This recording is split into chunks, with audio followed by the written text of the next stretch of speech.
मध्ये आहेत, परिसराला बरीच मेहनत पण घेत आहेत, तरी पण आम्ही आईकडून असं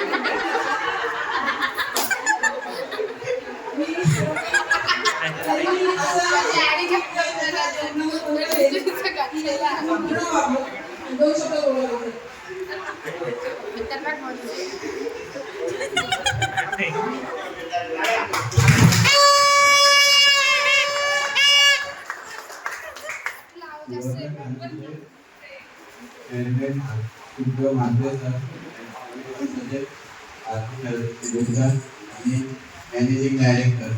मॅडम यांना पण अभिवादन